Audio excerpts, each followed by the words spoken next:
Yang nomor dua kita lakukan, kita akan rubah rujukannya berbasis kompetensi supaya menghemat BPJS juga. Sekarang kalau orang misalnya sakit kena serangan jantung harus dibedah jantung terbuka, dia dari puskesmas masuk dulu ke sakit tipe C. Tipe C rujuk lagi tipe B. Karena nanti itu tipe B tujuannya tipe A. Padahal yang bisa lakukannya udah jelas tipe A. Tipe C, tipe B nggak mungkin bisa tangani. Harusnya dengan demikian, BPJS nggak usah keluar uang 3 kali. Dia keluarnya sekali aja, pak langsung dinaikin ke yang paling atas. Dari BPJS itu biaya yang lebih murah, dari masyarakat juga lebih senang dia. Nggak usah dia rujuknya 3 kali lipat, guru wafat nanti dia kan. Lebih baik dia langsung aja dikasih ke tempat di mana dia bisa dilayani sesuai dengan anamnesa awalnya. Gitu ya. Nah, yang ketiga yang kita lakukan, kita juga merubah tarif DRG-nya. Kenapa? Karena risk group-nya kita, INDC itu kan bikinan Malaysia. Nah, itu tuh nggak sesuai dengan kenyataan di Indonesia. Rumah sakit banyak yang komplain, BPJS juga merasa ini bayarnya kok kebanyakan seperti ini. Jadi kita udah duduk bareng sama semua organisasi profesi, rumah sakit, kolegium, untuk kita kelompok-kelompokkan, sederhanakan, jadi nggak administrasi juga rumah sakit terlalu susah, BPJS juga nggak usah terlalu pusing, nge-reviewnya, dispute-nya juga bisa jadi lebih kecil, dan lebih sesuai dengan kebutuhan orang Indonesia. Saya kasih contohnya deh, kalau misalnya kayak gini nih, saya bilang konsultasi rawat jalan. Dulu cuma satu rawat jalan, dia mau masuk dokter bedah, mau masuk dokter paru, mau masuk dokter spesialis jalan satu. Padahal kan beda-beda orang masuk tuh rawat jalan. Udah kita rubah jadi 159 jenis supaya pembayarannya juga bisa lebih pas, customer juga di-treatnya baik, nggak usah datang 2 kali, 3 kali, dan 3 hari seperti itu ya. Kemudian misalnya ada hal-hal yang lain, kraniotomi atau kemoterapi, kita sederhanakan aja deh, jangan terlalu bikinnya terlalu rumit sehingga nanti klaimnya juga susah rumah sakit, BPJS potensi dispute-nya juga tinggi. Kita sederhanakan, pembicaraan ini udah selesai antara BPJS dan kita. Sekarang tinggal masalah kita mau pilot project. Ya, kita mau lakukan pilot project. Nah, yang berikutnya juga kita akan lebih agresif melakukan health technology assessment. Jadi misalnya ada prosedur-prosedur baru yang bisa lebih murah atau alat-alat kesehatan instrumen baru lebih murah. Ya udah kita tes, sebenarnya bisa nurunin. Kayak misalnya gini, kita kan mau bagi cath lab. Cath lab itu ada stent jantung mahal. Ya stent jantung yang merek Amerika mahal. Tapi kalau merek Cina kan lebih murah, cuma 25% ya harganya. Ya udah di health technology assessment aja. Sehingga dengan demikian akan jadi lebih reasonable. Harganya nggak usah naikin tarif BPJS. Kayak sekarang kan, ada teman-teman kolegium tertentu jantung masuk akan BPJS-nya, tapi trombektomi untuk stroke itu nggak masuk.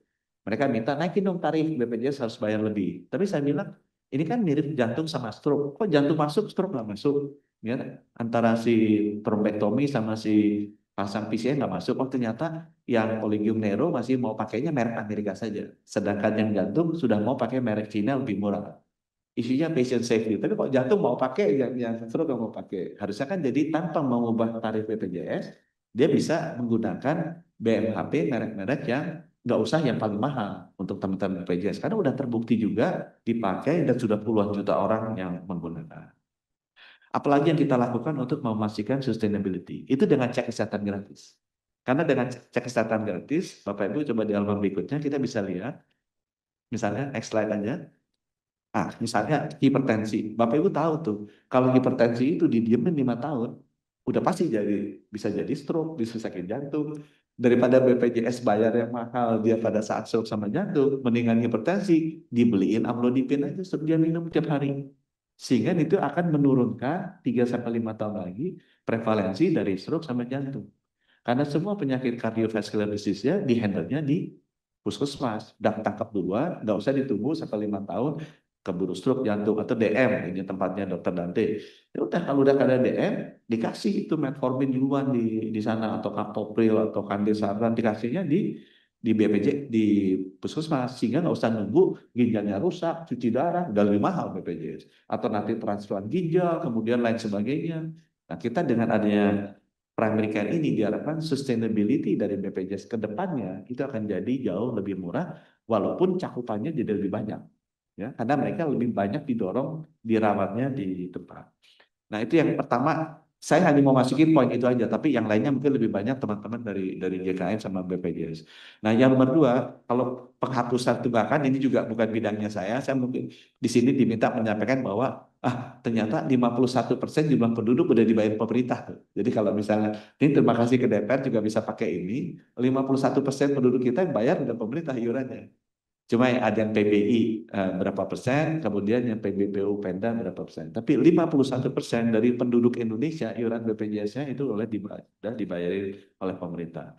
Di halaman berikutnya, dengan adanya data sen ini juga menarik. Begitu kita lihat, ada juga orang, itu kan desil 10 tuh 10% orang terkaya Indonesia seperti Dr. Dante dan Dr. Benny itu. Ada juga dibayarin PBI-nya. Ada juga dibayarin PBI-nya, 0,54% gitu kan.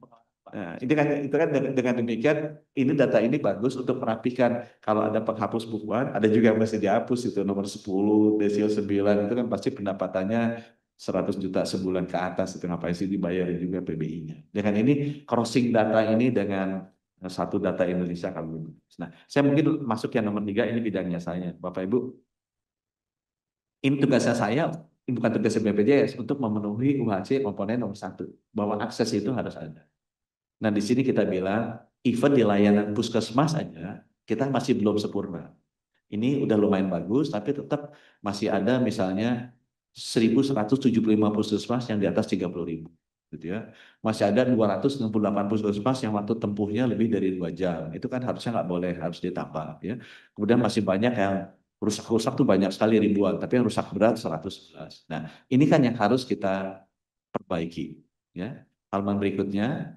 Nah, yang menarik, kita sudah akan melengkapi alat-alatnya juga, dan alat-alatnya ini sampai 2027 harusnya ini akan masuk ke sana, ke seluruh puskesmas.